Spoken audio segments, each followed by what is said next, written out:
Muy buenas tardes a todos. Muchas gracias por la asistencia. Pensé que iba a haber una desbandada general después de la comida, porque estamos ya muy cansados después de 2 días de jornada.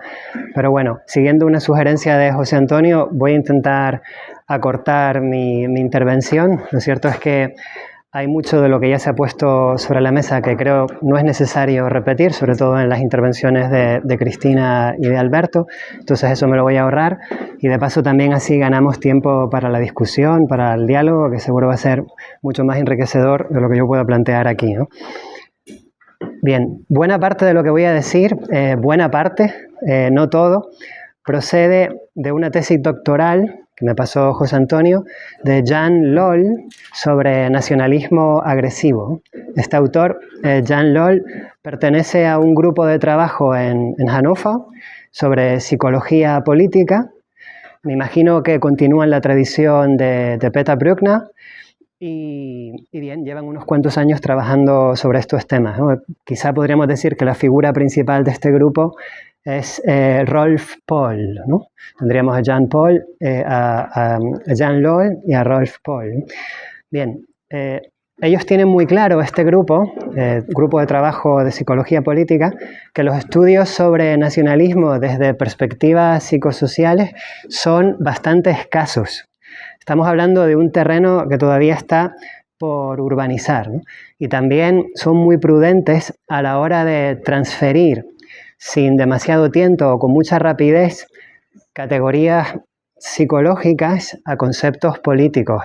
Esta es una precaución que ya ha salido en varias ocasiones durante la jornada. Entonces hay que abordar esta aproximación siempre teniendo esto en cuenta, ¿no? El carácter tentativo de este análisis psicosocial o psicoanalítico del sentimiento nacional, así lo llaman ellos, ¿no? Parten, por supuesto, de un determinado concepto de nación que a nosotros nos va a resultar familiar. Por supuesto, se aparta de los estudios históricos y políticos tradicionales que veían la nación como una especie de bella durmiente que dormía desde la noche de los tiempos y que en un momento dado, o bien la clase burguesa o la vanguardia política, despertaba con un beso, pero servía para activar toda esa prehistoria natural de la nación, ¿no? Ellos se basan en los estudios, en el giro cultural, podríamos decir, en los estudios sobre la nación de los años 80, me refiero a Anderson, a Hobsbawm, a Gellner, en estos autores, para hablar de la nación como una construcción, ¿no? La famosa definición de Anderson sobre la nación como comunidad imaginada. Anderson no lo plantea pensando en la dimensión psicológica, pero lo cierto es que esta definición, comunidad imaginada, nos permite un acceso a temas psicoanalíticos cercanos, ¿no? Es decir, la comunidad y la imaginación, comunidad y fantasía, ¿no? Entonces, para ellos, siguiendo a Etienne Balibar, la nación aparece en el siglo XVIII para ocultar o compensar las nuevas desigualdades e injusticias de la sociedad industrial, ¿no?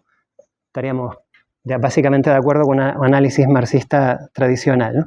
Pero es interesante que ya Balibar subraye que este concepto compensatorio se hace en nombre de un regreso a ciertos vínculos comunitarios que han quedado atrás, ¿no? Es decir, la nación surge para enmascarar con la imagen de un sostenimiento de los vínculos personales tradicionales premodernos, las relaciones anónimas de la nueva sociedad. Es decir, relaciones anónimas basadas en el principio de intercambio y del trabajo abstracto como matriz de la integración social, ¿no? Es decir, la nación es el disfraz de comunidad en una sociedad que ha convertido en tendencialmente residuales los vínculos comunitarios, ¿no? Los vínculos pretendidamente naturales, ¿no?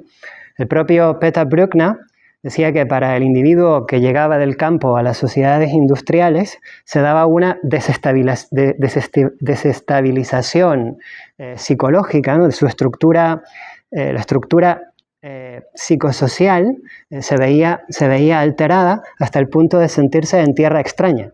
Se sentía en la ciudad como un extranjero.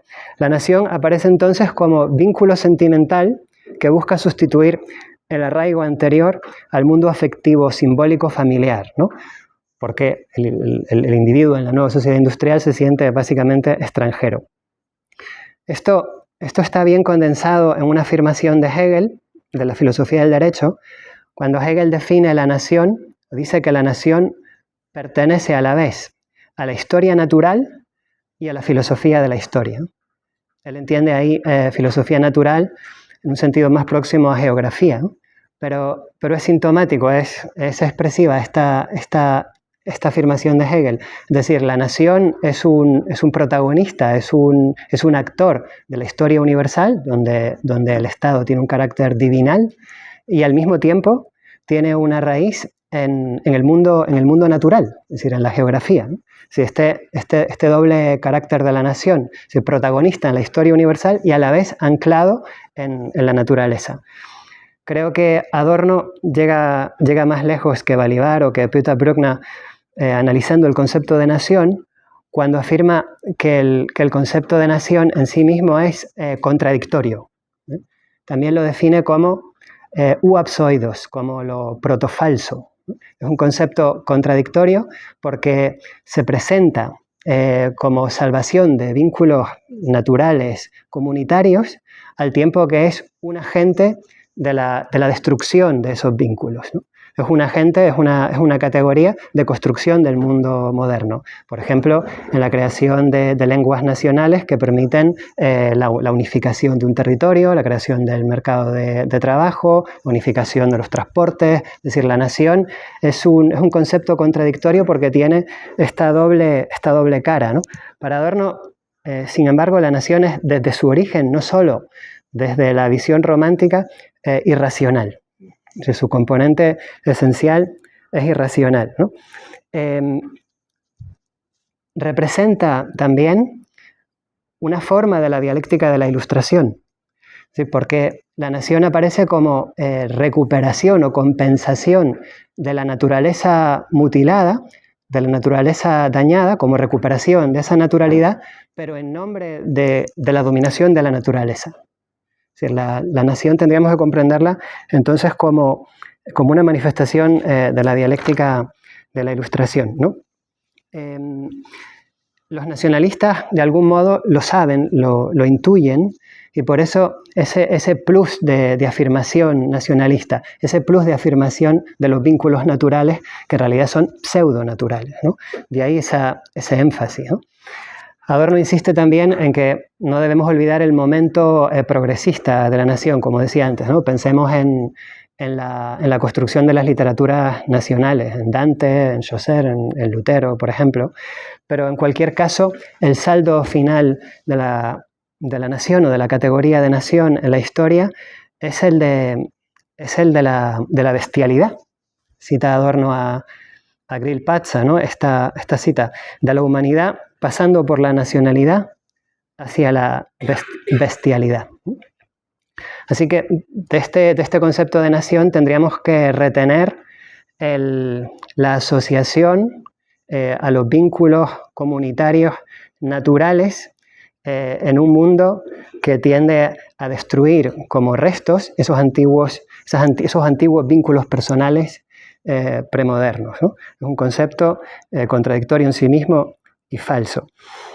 Para estos autores del grupo de trabajo de psicología política, Hannover, pero también para otros autores que están abordando este tema, el populismo autoritario y entre ellos el nacionalismo, pienso por ejemplo en Christine Kirchhoff hace poco, el texto de referencia con el que debatir y el texto que desarrollan en sus análisis es Psicología de masas y análisis del yo de Freud, ¿no? Creo que aparece como el texto modelo a partir del cual intentar comprender el sentimiento nacional y el nacionalismo agresivo, ¿no? Podemos recordarlo, aunque sea muy esquemáticamente, ¿no? Freud dice en este texto que una masa surge allí donde un grupo de individuos colocan el mismo objeto en el lugar del ideal, ¿no? En el lugar del ideal. Y en consecuencia se identifican unos con otros, ¿no? Es decir,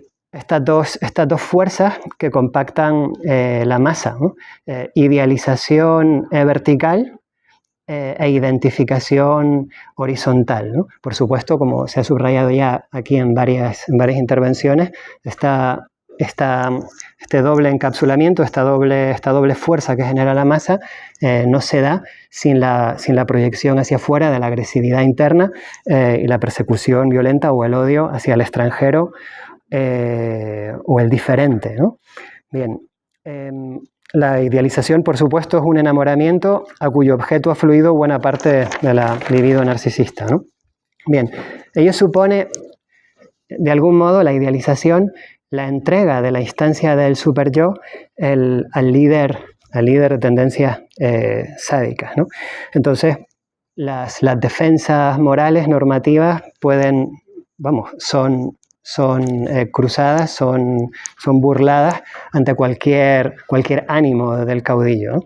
Bien, se puede dar rienda suelta a la agresión y a la violencia si el líder lo dispone. Bien, la pregunta que se hacen, por ejemplo Lowell, pero otros autores también, es si la idealización del caudillo y la identificación horizontal, es decir, si la formación de la masa se puede aplicar también a la nación. Si este objeto compartido en la figura del caudillo puede ser también un objeto abstracto, ¿no? Si ellos lo preguntan así, como objeto abstracto, ¿no? Es cierto que Freud desliza en un momento una referencia a la bandera, hay algunas evocaciones también en el narcisismo de las pequeñas diferencias, pero no lo trata de manera específica. Y esta es la pregunta que se hace, ¿no? Antes José Antonio nombró el caso de los Mittelstudien y según creo hay mucha inspiración de los estudios de Alexander Mitscherlich, ¿no? Sobre la incapacidad de duelo en Alemania, y lo comentabas antes, la sustitución del caudillo por el orgullo del crecimiento económico es una expresión también nacionalista, es decir, es una expresión del crecimiento económico de los alemanes. Entonces, en este sentido, en los estudios de Mitscherlich ya tendríamos probado la productividad de esta construcción de la masa, no con un caudillo, pero sí con un objeto abstracto, ¿no? Es importante la aportación de otra psicoanalista, Janine Chaseret-Smirgel. Ella introduce el concepto de masa virtual, ¿no? Masa virtual. Y esta idea de masa virtual intentan extrapolarla a la relación con la nación, ¿no? En la masa virtual, los individuos no solo se identifican con cada miembro, sino con el todo del colectivo. También el todo en tanto colectivo puede funcionar como ideal, ¿no? En realidad, esto es lo que plantea Lowell, pero yo he encontrado otras aproximaciones que parecían tenerlo más claro. Wilhelm Reich, en Psicología de masas del fascismo, dice literalmente, cito, el Führer nacionalista, desde la perspectiva de la psicología de masas, encarna a la nación. Solo en la medida en que este Führer encarne realmente la nación de acuerdo con el sentir nacional de las masas, surgirá un lazo personal con él. Solo si sabe despertar en los individuos integrados en la masa los vínculos afectivos familiares, será a la vez una figura paternal autoritaria. Es decir, hay un énfasis en la base de identificación nacional, de idealización nacional. Entonces la pregunta sería, de cara a la psicología política del sentimiento nacional, ¿cómo surge el todo-nación en tanto masa virtual investida libidinalmente, ¿no? Esa sería la pregunta. Por supuesto, para todos ellos está claro que el surgimiento del todo-nación como masa virtual está determinado por la subjetividad débil, ¿no? Lo que Alberto Coronel me refiero, llamaba antes el narcisismo autoritario. Ha salido en varias ocasiones la subjetividad débil, el yo débil en la formación social capitalista. No voy a insistir sobre esto, pero tenemos claro que no se trata de una categoría transhistórica, ontológica, no vale la pena volver sobre ello. Veana Boleva es otro autor que no pertenece a este grupo, pero se ocupa de los mismos temas. Partimos ahora de esta susceptibilidad del yo débil para la formación de la masa virtual, ¿no? Boleva dice que el fantasma de la nación abre un espacio psicológico para reactivar fantasías narcisistas de fusión con la madre. La nación funciona como una gran madre, se le atribuyen rasgos maternales y virginales, ¿no? Por ejemplo, el motivo o el impulso para morir por la patria tendría esta lectura de fantasía fusional, ¿no? Si la nación adquiere el aura religiosa de lo absoluto, lo perfecto y lo completo, ¿no? Los términos que hablaba Fran ayer sobre el goce con el todo, con la plenitud, que en los términos que tú empleabas significaba anular la falta y la individualidad del sujeto, ¿no? No sé si interpreto bien lo que tú planteabas, ¿no? Bien, entonces en la fantasía de unión narcisista se abren paso a las siguientes tendencias psíquicas, ¿no? Negación de ambigüedad o ambivalencia, por supuesto. Ello conlleva, bueno, es un corolario de esto, la escisión y la idealización, ¿no? Que en los términos de Melanie Klein van juntos, ¿no? Es decir, la posición esquizoparanoide, la idealización aumenta con la escisión porque promete lo idealizado una protección frente al propio peligro en la escisión, ¿no? Y por supuesto la proyección de la agresividad interna hacia el extranjero. Para Jan Lol, de nuevo vuelvo a la tesis sobre el nacionalismo agresivo, esta comprensión del narcisismo primario como predisposición a la masa virtual de la nación es un tanto abstracto, ¿no? Entonces plantea otro concepto de narcisismo para intentar comprender de una forma un poco más diferenciada la distinción que habría entre un sentimiento nacional, digamos, más o menos normal o pacífico o no agresivo, y el nacionalismo agresivo como tal, es decir, la afirmación nacional que conduce a la violencia. Y para ello usa dos categorías. Una de la psicología de los grandes grupos, procedente de Vamik-Volkan, y la categoría de identificación proyectiva de Melanie Klein, ¿no? Es decir, él recupera estos análisis de Volkan para presentar desde un punto de vista más bien de psicología del desarrollo cómo los adolescentes y los jóvenes reciben de la sociedad una serie de objetos socioculturales muy concretos, muy sensibles, ¿no? Que pueden agarrar, no son abstractos, ¿no? Son figuras reconocibles. Pongamos, por ejemplo, el caso de los deportistas, para retomar lo que decía Alberto, con el que pueden tener una proyección narcisista y así estabilizar su equilibrio psíquico, es decir, a través de esta proyección, ¿no? Esto es lo que plantea Volkan de una manera positiva, es decir, como un elemento necesario en la construcción del equilibrio psíquico y en la producción de un sentimiento de nosotros, ¿no? De nosotros para el individuo, que sería para Volkan necesario en el equilibrio, ¿no? Volkan defiende este principio. Lol mantiene una posición más crítica, ¿no? Es decir, estas objetivaciones secundarias aparentemente positivas forman parte de un continuum que en realidad está en la base de lo que puede movilizarse de cara al nacionalismo agresivo, a un nacionalismo que desemboca en violencia, ¿no? Entonces, para él la distinción, y aquí tiene sentido haberse referido al texto de Freud del año 21, para él la distinción tiene que ver con el paso de la proyección narcisista en estos objetos socioculturales, pongamos en la figura de los deportistas exitosos, ¿no? El paso de esa proyección narcisista a la idealización, que era una de las características de la formación de la masa, según Freud, ¿no? Es decir, este paso estaría producido por una situación de crisis que lleva a la escisión, en términos de Melanie Klein, y por tanto pasa a la idealización. Y en la idealización, al contrario que en la proyección, sí se entregaría el superyo. Este es el modelo teórico con el que Lol intenta dar cuenta de que haya un sentimiento nacional aparentemente sano y un nacionalismo agresivo. Estas son las categorías que él plantea para pensar el paso de uno a otro. Enfatiza mucho que hay que separarse de la idea de Volcán, por ejemplo, de que haya esta proyección narcisista positiva, ¿no? Es decir, que no podemos separarlo de la posible deriva de una posición de escisión, idealización, de miedo a la desintegración y, por tanto, de proyección de la agresividad y la violencia hacia afuera, ¿no? Cuando se pasa entonces de la identificación proyectiva a la idealización, el sujeto imagina pertenecer a un espacio homogéneo, sin conflictos, sin clases sociales y sin desigualdades, ¿no?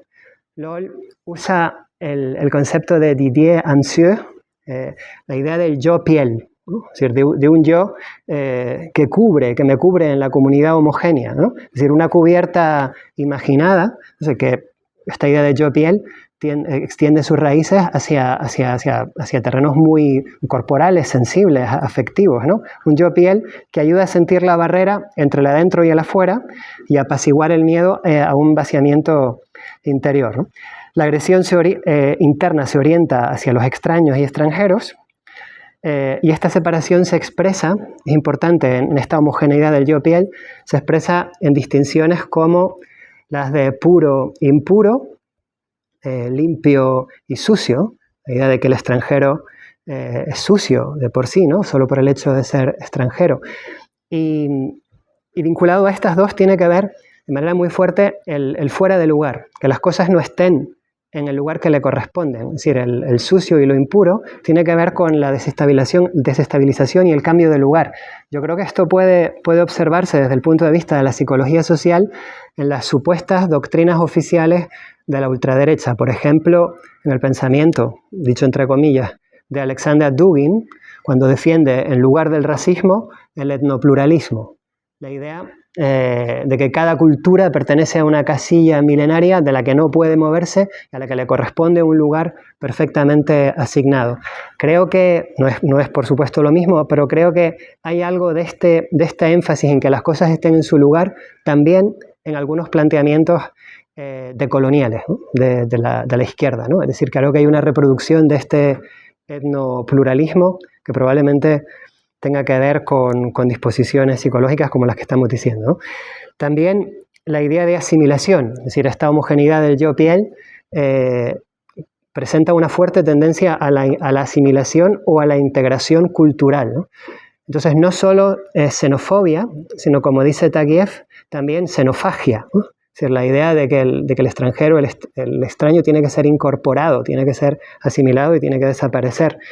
También puede expresarse de manera un poco más, aparentemente más mesurada, en la negación de eso que llamamos las objetividades nacionales secundarias, ¿no? La prohibición del velo, la obligación a hablar la lengua del país. Y creo que también puede interpretarse en clave de la defensa de ese yo piel que dice Didier Ansieux, ¿no? Entonces, para Lowell, el sentimiento nacional no agresivo puede definirse como miedo potencial, ¿no? Y el nacionalismo agresivo como el paso a la acción, ¿no? Y creo que es el miedo, el pánico, quizá el fenómeno principal que debe servirnos de guía para pensar muy tentativamente el paso del análisis psicológico a las categorías sociopolíticas, ¿no? Por supuesto, hay factores que sobredeterminan este tránsito, ¿no? Creo que igual esto se podría vincular con la intervención que tuvo César Rendueles cuando decía que había mucho énfasis en las predisposiciones estructurales de los individuos frente a la posible agencia de la ultraderecha. Lowell insiste en que no es solo una sobredeterminación, sino que es un aspecto importante en el paso al nacionalismo agresivo, la incapacidad crítica de los individuos para comprender lo que sucede y la interpretación en clave nacionalista por parte de los líderes políticos, ¿no? Es decir, y la ruptura de los tabús en el debate público, ¿no? Creo que es evidente si pensamos en los discursos de Vox y Ayuso, ¿no? En resumidas cuentas, para Lowell, y voy dando un poco más de prisa, para Lowell el nacionalismo, tanto el sentimiento nacional, el nacionalismo pacífico como el nacionalismo agresivo, autoritario, es una falsa curación, es una Schiefheilung del miedo. Bien, ¿por qué es falsa? ¿Por qué es falsa? Esta pregunta ha salido ya varias veces, ¿no? Cuando también, Fran, tú comentabas, bueno, pues hay una cierta felicidad aceptada y asumida, ¿no? ¿Por qué podemos decir que es falsa, ¿no? Para LOL tiene que ver con que se trata de una incorrecta comprensión de la estructura de la sociedad capitalista, ¿no? Es decir, el nacionalismo como narcisismo colectivo anula la exigencia de confrontarse con la realidad. Entonces, hay que entender esa relación estructural entre negación de la comprensión de la sociedad burguesa, de la formación social capitalista, y la seducción nacionalista. Bien, aquí se podría retomar en este contexto la noción de Marx y de Detlef Clausen, ¿no? Del nacionalismo como Alltagsreligion, como religión de la vida cotidiana. En ese sentido me gustaría apuntar una reflexión sobre nacionalismo y antisemitismo. No sé si al final vas a intervenir, pues entonces con más razón. Bien, sobre nacionalismo y antisemitismo, ¿no? Claro, la descripción del nacionalismo agresivo permite un acceso a la posible relación estructural entre nacionalismo y antisemitismo, ¿no? Es decir, la pregunta de si nación antisemita es o no una redundancia.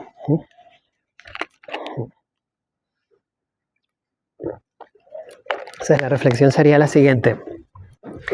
Dijimos que la nación es una comunidad imaginada, pero ya después de esta lectura de LOL, ¿no? Que pretende compensar la despersonalización de las relaciones modernas basadas en el principio de intercambio y la abstracción.